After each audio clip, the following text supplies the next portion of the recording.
Good morning, my dear students. How are you all? I hope everything is fine. I am Mustafa Sarwar, lecturer in English, Shibpur Elu, Ali Madrasa. তোমরা যারা এবছর অষ্টম শ্রেণী পাশ করে নবম শ্রেণীতে ভর্তি হয়েছ তাদের জন্য আজকের এই ক্লাসটি। তোমাদের যে ইংলিশ ফর টুডে যে ফার্স্ট পেপার বইটি আছে সেই বই থেকে আজকে একটি চ্যাপ্টার পড়াবো। তোমরা ক্লাস 8-এ থাকতে যে ইংলিশ সেকেন্ড পেপারে যে গ্রামাটিক্যাল টাস্কগুলো করেছো নবম শ্রেণীতে উঠে বা দাখিল বা এসএসসিতে উঠে সেগুলোই একটু বিস্তর আকারে পড়তে হবে। সিলেবাস কিন্তু সেই আগেরটাই থাকবে, কিন্তু মানে এর ব্যাপ্তি একটু বৃদ্ধি পাবে, এই হচ্ছে পার্থক্য। আগের যেমন রচনা, প্যারাগ্রাফ,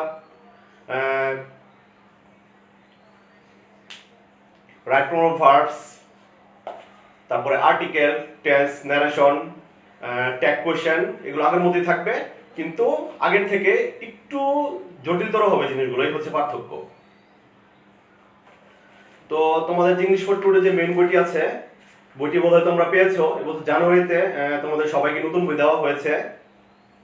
সেই বই থেকে তোমরা তোমাদের যে ইউনিট 1 এবং লিসন 1 একটু বের করো। প্রিয় শিক্ষার্থী বন্ধুরা, তোমাদের ইংলিশ ফর টুডে যে বইটি আছে তার 2 নম্বর পৃষ্ঠাটি দেখো, ইউনিট 1 এবং লিসন 1, তোমাদের ইংলিশ ফর টুডে সর্বপ্রথম চ্যাপ্টার।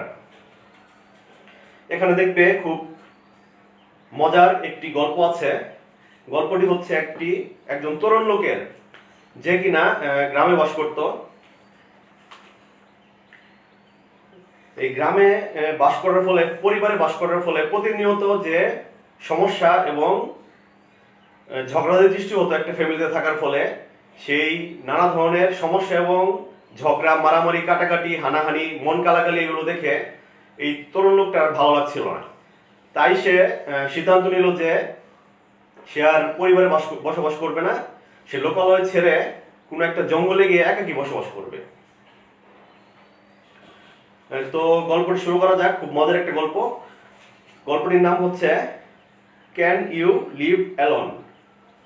তুমি কি একা বসবাস করতে পারো? লং এগো, আমি টেক্সটটি পড়ছি, তোমরা তোমাদের ইংলিশ ফর টুডে 2 নম্বর পেজটি একটু দেখো। আমি অর্থসহ বাংলা অনুবাদ করছি, তোমরা গল্পটি একটু ভালোভাবে বুঝতে চেষ্টা করবে। Long ago a young man who lived in a village. অনেক আগে, লং এগো অনেক আগে, অথবা ওয়ান্স, অনেক ক্ষেত্রে অনেক ওয়ান্স অথবা লং এগো, লাস্ট, এগুলো সাধারণত যে বাক্যে থাকে তাহলে বুঝে নিতে হবে সেই বাক্যটি হবে পাস্ট টেন্সে। তাহলে প্রথম প্যারাতে আমরা বুঝতে পারলাম যে এই গল্পটি অতীতকালের একটি গল্প বলা হচ্ছে। Long ago, a young man who lived in a village found his life full of problems and sufferings. অনেক আগে একজন তরুণ লোক যে কিনা গ্রামে বাস করত, এই ফাইন্ডের পাস্ট ফর্ম হচ্ছে ফাউন্ড, মানে খুঁজে পেয়েছিল তার জীবনটা ফুল অফ প্রবলেমস, মানে সমস্যায় পরিপূর্ণ, অ্যান্ড সাফারিংস, সাফারিংস মানে হচ্ছে ভোগান্তি। কোরারেলস, আরেকটি ওয়ার্ড আছে এখানে দেখবে, কোরারেলস, কোরারেলস মানে হচ্ছে ঝগড়াঝাটি। ইল ফিলিংস মানে অসুস্থ অনুভূতি। জেলাসি মানে হিংসুটে মনোভাব। এনমিটি মানে শত্রুতা। All were part of everyday life there, মানে এই সমস্ত জিনিসগুলো প্রতিদিনের জীবনের একটি অংশ হয়ে গিয়েছিল। So he left his house, এই লিভের পাস্ট ফর্ম হচ্ছে লেফট। লিভ মানে হচ্ছে ত্যাগ করা, আর লেফট মানে হচ্ছে ত্যাগ করেছিল। তাই সে তার বাড়িঘর ত্যাগ করলো। অ্যান্ড ওয়েন্ট টু এ জঙ্গল টু লিভ বাই হিমসেলফ। এই গো এর পাস্ট ফর্ম হচ্ছে ওয়েন্ট। গো মানে তোমরা তো সবাই জানো হচ্ছে যাওয়া, আর ওয়েন্ট মানে গিয়েছিল। To a jungle by to live by himself. তাই সে কি করলো, তার বাড়িঘর ত্যাগ করে একটি জঙ্গলে, হিমসেলফ মানে সে নিজে নিজে একাকী বসবাস করার জন্য সে জঙ্গলে চলে গেল। দেয়ার হি মেড, এই মেকের পাস্ট ফর্ম হচ্ছে made, made a nice little hut with wood, bamboo and reeds. সেখানে সে কি করলো, সে বাঁশ, খড়পাতা এবং কাঠ দ্বারা একটি হাট, হাট মানে হচ্ছে কুঁড়ে ঘর। অনেকে এখানে একটু ভুলভাবে উচ্চারণ করে, HUT হুট উচ্চারণ করে, কিন্তু সঠিক উচ্চারণটা হবে হাট। How happy I am hair. এখানে দেখো, এখানে একটু ইনডাইরেক্ট স্পিচ আছে, তাই এখানে ইনভার্টেড কমা দ্বারা এই লাইনটি বোঝানো হয়েছে। How happy I am here said the man to himself. তারপরে লোকটি নিজে নিজে বললো, নিজেকে বললো, said to man by to himself. How happy I am here, আমি এখানে কত সুখী। বাট ওয়ান ডে, কিন্তু একদিন, he found some mice in his hut, কিন্তু একদিন সে তার কুঁড়ে ঘরে কিছু মাইস মানে হচ্ছে ইঁদুর খুঁজে পেল। এই মাউসের পাস্ট ফর্ম হচ্ছে মাইস। জিনিসটা তোমরা মনে রাখবে, তোমরা যারা নাম্বার পড়েছ, singular number and plural number, সেখানে এই ওয়ার্ডটি হয়তো পড়েছ। তারপর আমি একটু স্মরণ করিয়ে দিলাম, মাউসের পাস্ট ফর্ম হচ্ছে মাইস, সরি মাউসের বহুবচন হচ্ছে মাইস। দিস লিটল ক্রিয়েচার, এই ক্রিয়েচারটা বোঝানো হচ্ছে সেই সৃষ্টজীব। এই সৃষ্টজীবটি soon made holes in his blanket, এই সৃষ্টজীবটি শীঘ্রই করলো কি তার ঝুড়িতে, যেখানে কাপড় চোপড় রাখা হয়, সেখানে কি করলো, ছিদ্র করলো, কেটে কুটু কুটু করে ফেললো। So he brought a cat to kill the mice, সে কি করলো, একটি বিড়াল নিয়ে আসলো এই ইঁদুরগুলোকে দমন করার জন্য বা মারার জন্য। দ্য ক্যাট নিডেড মিল্ক, আবার বিড়ালের দুধ প্রয়োজন। So he brought a cow, এই ব্রিং, BRING, ব্রিং একটি ওয়ার্ড আছে, তোমরা স্ট্রং ভার্ব এবং উইক ভার্বের, ভার্বের যে তিনটি রূপ রয়েছে, প্রেজেন্ট ফর্ম, পাস্ট ফর্ম এবং পাস্ট পার্টিসিপল ফর্ম, সেখানে পড়েছ। এই ব্রট কিন্তু পাস্ট ফর্ম, ব্রট মানে আনয়ন করা, এনেছিল। এই ব্রটের প্রেজেন্ট ফর্ম হচ্ছে ব্রিং, ব্রিং থেকে ব্রিং, ব্রট, ব্রট। এই ওয়ার্ডগুলো তোমরা একটু মনে রাখবে। The cow needed grass and hay, আবার গরুর কি দরকার, ঘাস দরকার এবং খড় দরকার। HAY হে, এই হে দেয়া খড় বোঝানো হয়। এবং পূর্বে একটি ওয়ার্ড পড়েছো তোমরা সাধারণত এই প্রথম প্যারাতে, এখানে একটা আছে রিডস। এই প্রথম প্যারার 4 নম্বর লাইনে একটি ওয়ার্ড আছে REEDS, রিডস। এই রিডস মানেও কিন্তু খড়। আর এখানে আরেকটি ওয়ার্ড আছে হে, HAY হে, এই হে মানেও কিন্তু খড়। এই রিডস এবং এই হের পার্থক্য হচ্ছে, রিডস দ্বারা যে খড়কুটো বোঝানো হয়, তা দিয়ে সাধারণত বাঁশের ছাউনি অথবা ঘরের ছাউনি এবং বেড়া তৈরি করার জন্য যে খড়গুলো ব্যবহৃত হয়, তাকে ইংরেজিতে বলা হয় রিডস। এবং এখানে যে খড়টি আছে হে, HAY হে, এই হে দ্বারা সাধারণত বোঝানো হয় গবাদি পশুর যে খাদ্য হিসেবে যে খড় ব্যবহৃত হয়, তার ইংরেজি হচ্ছে হে। এই দুটো জিনিস তোমরা একটু মনে রাখবে। So he brought a cow hand, এই কাউ হ্যান্ড দিয়ে বোঝানো হয় সাধারণত রাখাল, তাই সে কি করলো, একটি রাখাল নিয়ে আসলো। The cowherd needed food, রাখালের কি দরকার, খাবার প্রয়োজন। So he took a wife to cook meals, took হচ্ছে টেকের পাস্ট ফর্ম হচ্ছে টুক, সে কি করলো, বিয়ে করে বউ বাড়িতে নিয়ে আসলো, যাতে মিল মানে হচ্ছে খাবার দাবার যাতে রান্না করতে পারে। দেন চিলড্রেন ওয়ার ব্রন টু দেম, তারপর তাদের কি অনেক সন্তান সন্ততি হলো। And the man found himself again in a family, আবার ঘুরে ফিরে সেই লোকটি আবার নিজেকে আবার পরিবারের মধ্যে পেল। So nobody can live alone, তাই বলা যায় কেউ একা বসবাস করতে পারে না। Unless the person is either an angel or a devil, angel মানে হচ্ছে ফেরেশতা এবং devil মানে হচ্ছে শয়তান, তাই বলা যায় মানুষ, ফেরেশতা এবং শয়তান ছাড়া কেউ একা বসবাস করতে পারে না। People need food, মানুষের খাবার দরকার। শেল্টার, আশ্রয় দরকার। কম্পানিয়ন্স, সঙ্গী সাথী দরকার। অ্যান্ড হেল্প, এবং সাহায্য সহযোগিতা দরকার। They need to look after each other, তাদেরকে একজনকে অন্যজনেরকে দেখাশোনা করতে হয়। And if they live in a family or community, যদি তারা একটি সমাজে, পরিবারে অথবা কমিউনিটিতে, এখানে বোঝানো হচ্ছে সোসাইটি বা কমিউনিটি, সমাজে বসবাস করে, দেয়ার নিড ক্যান বি ফুলফিলড, তাদের চাহিদাগুলো কি পরিপূর্ণ হতে পারে। Hence, living in society can make people good and happy citizen. সমাজে বসবাস করলে আমরা কি ভালো এবং সুন্দর নাগরিক হিসেবে গড়ে উঠতে পারি। প্রিয় শিক্ষার্থী বন্ধুরা, খুবই সুন্দর একটি গল্প। আশা করি তোমরা গল্পের অর্থগুলো বুঝতে পেরেছ। গল্পটি মূল প্রতিপাদ্য বিষয় হচ্ছে, মানুষ কখনো একা বসবাস করতে পারে না। মানুষের পক্ষে আসলে একা বসবাস করা সম্ভব নয়। মানুষের পরিবার বা সমাজে বসবাস করতে গেলে আমাদের মধ্যে তো অনেক ঝগড়াঝাটি, অনেক মনোমালিন্য হবেই। তারপরেও এসব কিছু মেনে নিয়েই আমাদেরকে সমাজে বসবাস করতে হয়। সমাজে বসবাস করতে গেলে আমরা ভালো এবং পরিপূর্ণ নাগরিক হিসেবে আমরা এবং আমাদের বাচ্চা কাচ্চাদেরকে গড়ে তুলতে পারি। আমাদের প্রতিনিয়ত একজন আরেকজনকে সবসময় দেখাশোনা করতে হয়, যে কোনো বিপদ আপদে, যে কোনো দরকারে সবসময় কি একজন আরেকজন মানুষের প্রতি খেয়াল রাখতে হয়। তাই বলা হয় মানুষ সমাজবদ্ধ জীব, man is a social being. গল্পটি আরেকবার পড়ছি, একটু রিপিট করে দিচ্ছি। গল্পটির মূল প্রতিপাদ্য বিষয় হচ্ছে একজন তরুণ লোক যে কিনা গ্রামে বসবাস করত। সে প্রতিদিনের পরিবার এবং সমাজের ঝগড়াঝাটি এবং নানা ধরনের অসুস্থ অনুভূতি, শত্রুতাপন্ন মনোভাবের কারণে তার পরিবারে বসবাস করতে আর ভালো লাগে না। সে এই সমস্ত প্রতিনিয়ত ঝুট ঝামেলা দেখে সে একদম সমাজ এবং পরিবারের প্রতি বীতশ্রস্ত হয়ে যায় এবং তাই ঠিক করে সে যে কোনো দূরে জঙ্গলে গিয়ে একা একা বসবাস করবে। তাই সে যেই ভাবা সেই কাজের মতোই একা একা কোনো এক জঙ্গলে গিয়ে একটি কুঁড়েঘর তৈরি করে।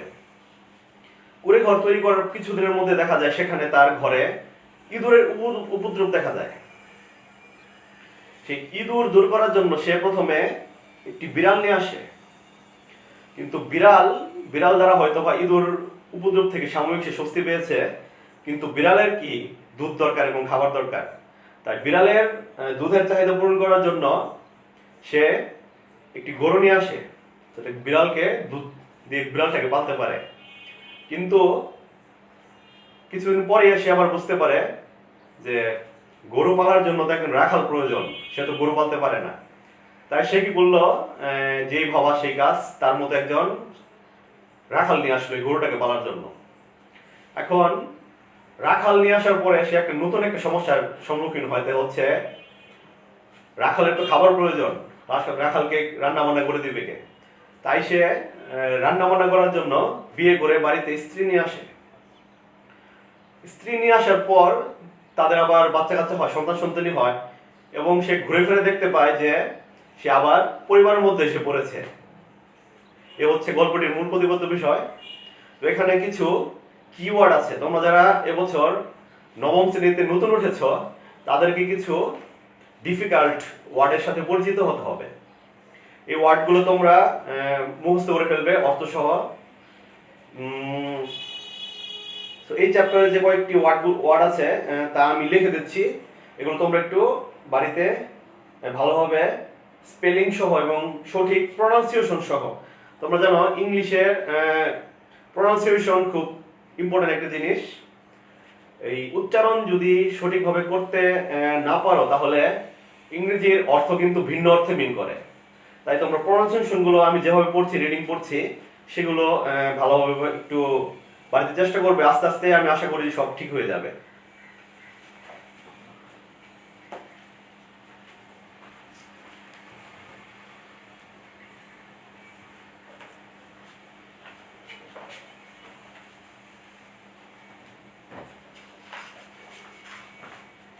প্রিয় শিক্ষার্থী বন্ধুরা, এখানে যে প্রথম যে একটি কঠিন ওয়ার্ড তোমরা দেখতে পাবে তা হচ্ছে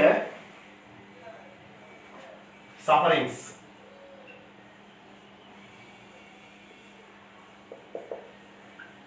সাফারিংস একটি ওয়ার্ড আছে, তারপরে আছে কোরালস,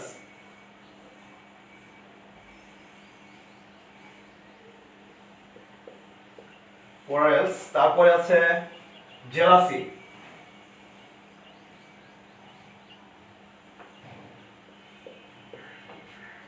তারপরে কঠিন ওয়ার্ডের মধ্যে আছে এনমিটি,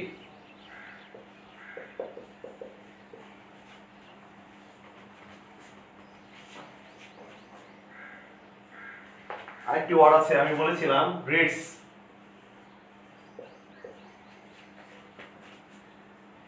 আরেকটি ওয়ার্ড আছে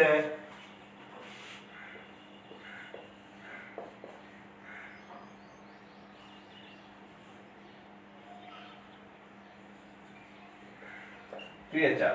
তো এই সাফারিং মানে হচ্ছে ভোগান্তি। ভোগান্তি।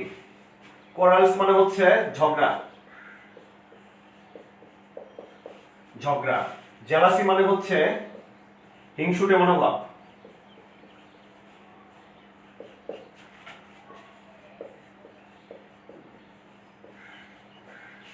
এনমিটি মানে হচ্ছে শত্রুতা। রিডস মানে হচ্ছে, আমি আগে বলেছি রিডস এবং অথবা অবলিক দিচ্ছি হে। এই হে দুটার মানে কিন্তু একটাই, মানে হচ্ছে খড়কুটো। আর এই ক্রিয়েচার মানে হচ্ছে সৃষ্টজীব, সৃষ্টজীব। ওয়ার্ডগুলো একটু তোমরা লেখা রাখবে বা বিশেষভাবে মনে রাখবে, যেহেতু কঠিন কঠিন ওয়ার্ড।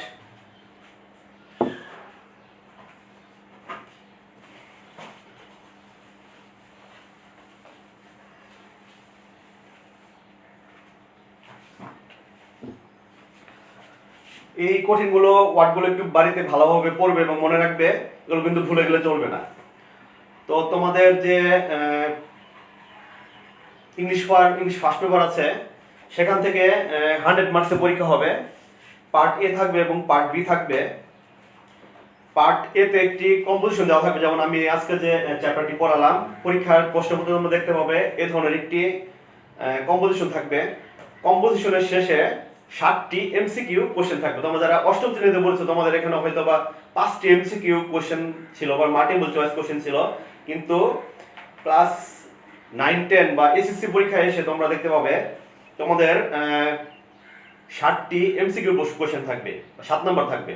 4টি অল্টারনেটিভ থাকবে, সেখান থেকে বেছে বেছে সঠিক উত্তরটি দাগাতে হবে। এবং 2 নম্বরে 5টি কোশ্চেন থাকবে। এই প্যাসেজটি যে পড়ালাম, এরকম প্যাসেজের পর প্যাসেজের উপর ভিত্তি করে 5টি কোশ্চেন থাকবে। এই কোশ্চেনগুলো তোমাদেরকে অ্যান্সার করতে হবে। তো আজকে যে প্যাসেজটি পড়ালাম, ক্যান ইউ লিভ অ্যালোন, সেই প্যাসেজের উপর আমি তোমাদেরকে 5টি কোশ্চেন দিচ্ছি হোমওয়ার্ক হিসেবে। তোমরা এগুলো বাড়িতে সামনের ক্লাসে করে রাখবে। সামনের ক্লাসে এগুলো নিয়ে ইনশাআল্লাহ আমি আলোচনা করব। তো এই চ্যাপ্টারের উপর থেকে 5টি কোশ্চেন আমি তোমাদেরকে লিখে দিচ্ছি। প্রথম যে কোশ্চেনটি এখান থেকে দেওয়া যায় তা হচ্ছে,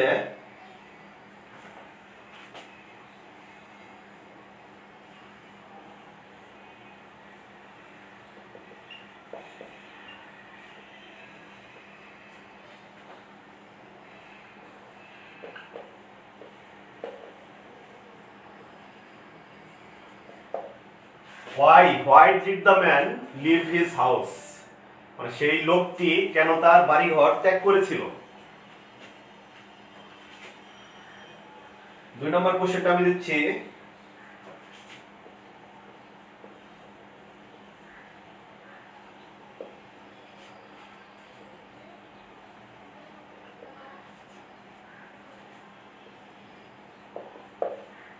where did he make a hut, সে কোথায় কুঁড়ে ঘর তৈরি করেছিল। 3 নম্বর কোশ্চেনটা দিচ্ছি,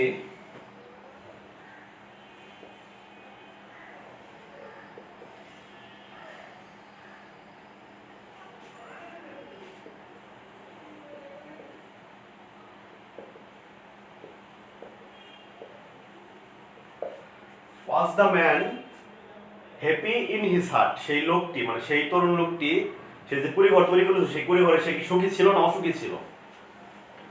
4 নম্বর কোশ্চেনে দিচ্ছি,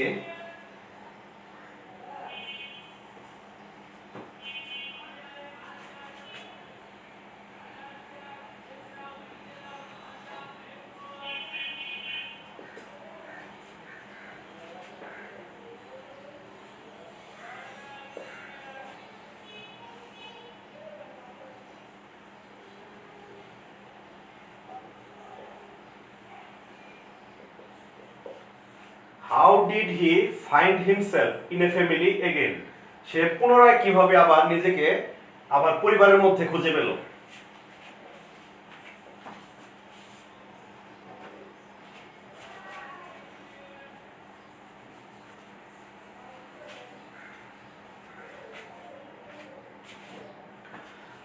পাঁচ নম্বর কোশ্চেনটি হচ্ছে,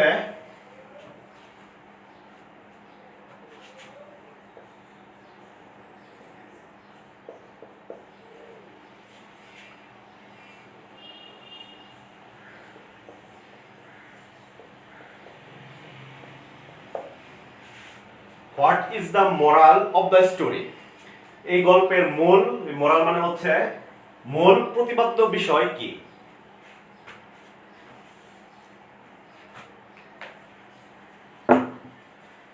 সো প্রিয় শিক্ষার্থী ভাই বোনেরা, এই 5টি কোশ্চেন যে দিলাম সেগুলো আগামী ক্লাসে তোমাদেরকে আমি হোমওয়ার্ক হিসেবে দিলাম।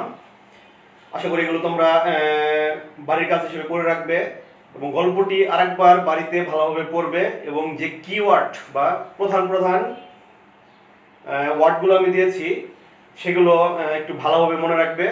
যেহেতু তোমরা নবম শ্রেণীতে উঠেছো, আমি আগেই বলেছি এই ক্লাস 8 থেকে এখানে তোমাদেরকে কিছু আনইউজুয়াল বা ডিফিকাল্ট ওয়ার্ডের সাথে তোমাদেরকে পরিচিত হতে হবে। এগুলো একটু ভালোভাবে মুখস্থ করে রাখবে। আজকের ক্লাসটি এ পর্যন্তই থাকলো। আরেকটি কথা বলতে ভুলে গেছি, তা হচ্ছে মাদক বিরোধী কিছু কথাবার্তা তোমাদেরকে বলি। আগেও বলেছি, পূর্বের ক্লাসে তোমাদের বলেছি, এখনো বলছি যে মাদক সবসময় জীবনের ধ্বংস ডেকে আনে। তোমরা সবসময় মাদক থেকে দূরে থাকবে, নিজের জীবনকে ভালোবাসতে শিখবে। So stay safe and stay alert. Thank you very much. Good by.